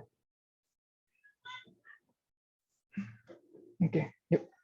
Dibilang gini, dan sudah lupakah kamu akan nasihat yang berbicara kepada kamu seperti seorang ayah kepada anak-anaknya sendiri. Itu bahasa aslinya bilang gitu. Hai anakku, janganlah anggap enteng didikan Tuhan, proses ya, dan janganlah putus asa apabila engkau diperingatkannya. Kenapa? Karena Tuhan menghajar orang yang dikasihinya. Ia menyesah orang yang diakuinya sebagai anak. Kenapa harus minder? Anda diproses karena Anda diakui sebagai anak. Keren nggak tuh? Bukan kita yang ngaku-ngaku anak Tuhan loh. Tuhan yang mengakui kita sebagai anaknya. Bener ya? Harusnya itu jadi kepercayaan diri yang paling tinggi. Ya dong. Bukan kita yang ngaku-ngaku anak Tuhan loh. Tuhan yang mengakui kita sebagai anaknya. Dari mana kita tahu? Karena dia proses. Dia nggak proses semua orang. Ayat 7 coba lihat. Jika kamu harus menanggung ganjaran, kalau kita didisiplin, kita diproses, Allah memperlakukan kamu seperti anak. Di manakah terdapat anak yang tidak dihajar oleh ayahnya? Tetapi jika kalau kamu bebas dari ganjaran yang harus diderita setiap orang, maka kamu bukanlah anak, tetapi anak-anak haram. Bahasa aslinya bilang gitu. Illegitimate child, anak yang tidak resmi. Bukan anak sebenarnya. Selanjutnya dari ayah kita yang sebenarnya, kita beroleh ganjaran. Dan mereka kita hormati. Kalau demikian, bukankah kita harus lebih taat kepada Bapa Saudara, supaya kita boleh hidup? Sebab mereka mendidik kita dalam waktu yang pendek sesuai dengan apa yang mereka anggap baik, bicara tentang orang tua di bumi. Tapi Tuhan menghajar kita untuk kebaikan kita, supaya kita beroleh bagian dalam kekudusannya. Loncat sedikit ayat 14, karena tanpa kekudusan tidak seorang pun akan melihat Tuhan. Justru kalau diproses harus bangga, jangan hindar. Karena Tuhan nggak proses semua orang. Tuhan cuma proses yang anaknya beneran. Ya itu buat ngasih tahu aja. Jadi kita harus belajar berhenti, kan suka gitu ya. Kita kan ngeliat orang-orang yang nggak sungguh-sungguh ikut Tuhan suka gitu kan. Ngapain ikut Tuhan sungguh-sungguh? Kita sampai diginiin banget. Dia tuh malah enak-enakan gitu loh. Kita suka ngiri sama orang fasik kalau bahasa perjanjian lama bilang gitu. Ngapain? Ya, kita diproses karena kita anaknya. Mereka nggak diproses karena bukan. Ngapain mesti ngiri sama yang bukan? Status kita udah tinggi kok, diakui sebagai anak, kok kita pengen jadi bukan anak, atau anak tadi anak gampang. Kok malah mau jadi anak legitimate yang nggak sah. Ayo dong, kita nih anak ya, makanya ketika diproses harusnya bersyukur. Saya pernah bikin postingan gitu yang kedengarannya menyebalkan, tapi itu peringatan buat saya juga. Buat siapapun yang masih terus enak-enakan dalam dosanya gitu, nggak ketangkep, belum ketangkep sampai hari ini. Saya bilang gini, harusnya bersedih orang-orang yang nggak diproses. Ya, orang-orang yang bahasanya tuh kalau bahasa orang tua anak tuh didiemin. Kalau lu didiemin sama orang tua, jangan-jangan bahasa rohnya tuh mereka udah bohwat sama lo. Lu tau bohwat ya? Bohlam berapa watt? Nah, bercanda. Bohwat tuh udah kayak ya udah terserah lu deh. Justru karena masih disayang lah, diomelin, ditegur, didisiplin, dihukum. Ya, justru karena masih disayang. Kalau didiemin, jangan-jangan emang udah kayak ya udahlah, mau pulang, mau enggak, mau mati, mau hidup, selalu lah, gitu. Bener ya? Sama orang yang diterima Tuhan kita nggak perlu ngiri, justru harusnya kita berbangga. Ya, karena kita diakui sebagai anak, makanya diproses. Itu sih paling aku coba jawab, walaupun aku nggak cukup kurang nangkep sih mindernya kenapa, tapi sekali lagi aku harus kita bersyukur ya kita diproses karena kita anak Tuhan. Ya, wow, luar biasa keren ya, Ibrani 12 ya, ini saya sampai catat. Kalau ya ini kita emang kadang manusiawi ya, tadi udah dibilang ya, kadang ya keluar juga itu suka ya iri hati, apa itu kenapa sih kok dia nggak cinta Tuhan tapi kok diberkati apa segala macam, sering terjadi ya. Cuman justru karena Tuhan sayang sama kita gitu ya, kadang kita harus masuk dalam proses, dan balik lagi seperti tema kita ya, Tuhan ya, tetap percaya sama Tuhan kita gitu ya. Yuk sebelum kita bubar, kita mau foto bersama dulu. Boleh dibuka teman-teman yang, yuk kita mau foto bersama yuk. Ada 3 halaman semuanya. Tolong di hold dulu ya, jangan ada yang keluar, jangan ada yang chat dulu. Hari ini luar biasa banget ya, apa ya, dalam banget sih, buat saya dalam banget. Ya kadang, kenapa sih kita harus benar-benar percaya sama Tuhan kita itu, karena Dia menciptakan gitu ya, keren banget ya, kayak misalnya, ya mobil gitu ya, saya yakin nih mobil Mercy aja misalnya ya, yang paling tahu itu kalau yang paling bisa nge-fix, paling paling tahu segala macam itu kan yang menciptakan, saya rasa gitu ya. Dia, menciptakan tombol-tombolnya apa segala macam karena Dia yang paling tahu gitu ya. Nah kita ini ciptaan Tuhan gitu. Masa kita nggak percaya sih sama ciptaan kita gitu. Dia nggak mungkin menciptakan yang asal-asalan gitu ya. Dia ciptakan kita luar biasa gitu. Bahkan kita benar-benar bernilai, berharga di matanya ya. Yuk, oke yuk kita foto dulu. Ya, halaman 1 dulu ya, udah kebuka semuanya. Yuk, siap ya. 1, 2, 3. Oke, halaman kedua. Sebentar, tahan dulu. Yuk, tetap senyum ya. 1, 2, 3. Ya, halaman ketiga. Ya, oke. Yuk, saya minta Pastor Chris untuk tutup dalam doa. Oke, yuk kita berdoa ya. Bersyukur Tuhan buat hadirat-Mu, walaupun secara mata jasmani kami nggak bisa melihat Tuhan. Bahkan kami nggak bisa ketemu satu sama lain, masih daring, masih online, tapi kami percaya bahwa Engkau hadir karena kami bisa dengar dengan jelas suara-Mu Tuhan. Suara-Mu yang jelas di telinga kami meyakinkan kami bahwa Engkau dekat dan Engkau selalu hadir. You are here and you are near kami. Bersyukur karena hadirat-Mu meyakinkan kami bahwa Engkaulah pribadi yang paling layak dipercaya di alam semesta ini. Thank you Tuhan udah percaya sama kami jauh sebelum kami bisa percaya sama Tuhan. Makasih sudah terus berusaha meyakinkan kami bahwa Engkau mengasihi kami, bahwa kami berharga di mata-Mu. Thank you Tuhan buat semua proses yang Kau izinkan terjadi. Karena itu mendatangkan kebaikan, kekudusan, karena Engkau rindu di mana Engkau berada, nanti kami juga ada di situ. Biar kerinduan-Mu jadi kerinduan kami Tuhan.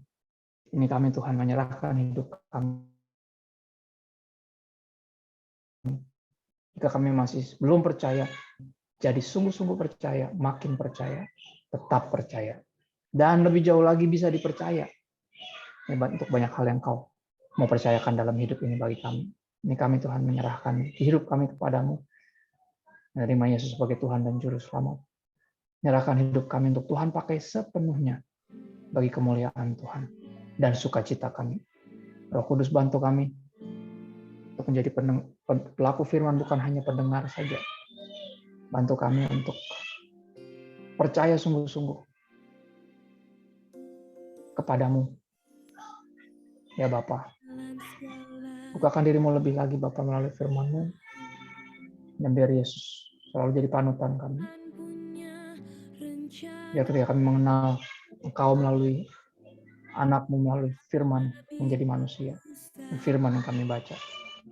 Mengenal itu menghasilkan kami makin sayang sama Tuhan. Dan sayangnya kami sama Tuhan makin buat kami makin percaya sama Tuhan. Dan percayanya kami sama Tuhan buat kami lebih all out untuk Tuhan.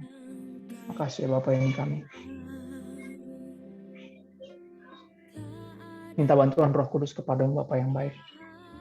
Dalam nama Yesus, di akhir ibadah ini kami angkat tangan kami dua tinggi. Bukan untuk minta berkat lebih banyak, tapi untuk ingatkan diri kami.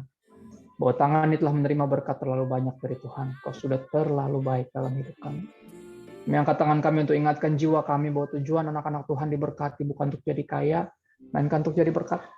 Dan ini kerinduan kami yang terbesar, Tuhan, kami rindu jadi berkat dimanapun Kau tempatkan kami, apapun yang kami kerjakan. Izinkan kami bawa hadirat Tuhan dan jadi berkat pertama di rumah tangga kami, di keluarga kami. Tempat kami berdomisili tinggal, di tempat kami menimba ilmu, bekerja, berusaha, melayani. Kota manapun, bahkan di negara manapun. Kami percaya roh yang sama yang membangkitkan Kristus dari antara orang mati. Roh Kudus tinggal dalam kami yang memampukan kami untuk gak hidup bagi diri sendiri, sehingga bisa jadi berkat bagi sesama dan muliakan Bapa kami yang di surga. Tuhan menghadapkan wajahnya kepadamu, menyinari Engkau dengan kasih-Nya.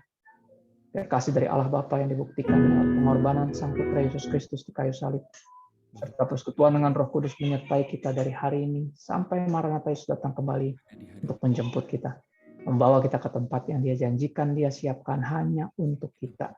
Sampai saat itu tiba, semua yang telah diberkati siap rindu dan rela untuk menjadi berkat karena percaya seutuhnya kepada Tuhan yang bisa, yang paling bisa dipercaya.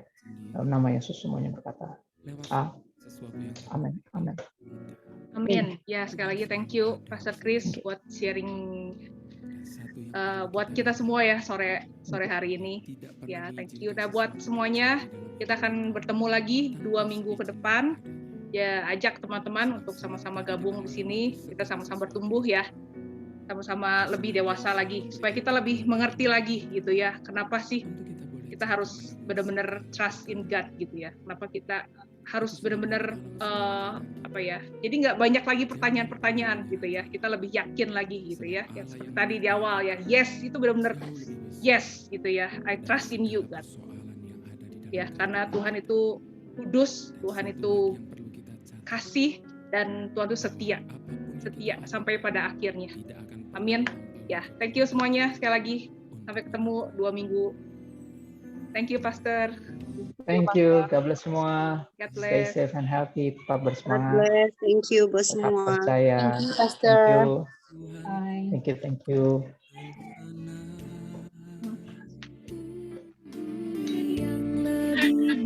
Thank you, Pastor. Thank you. Bye-bye. God bless.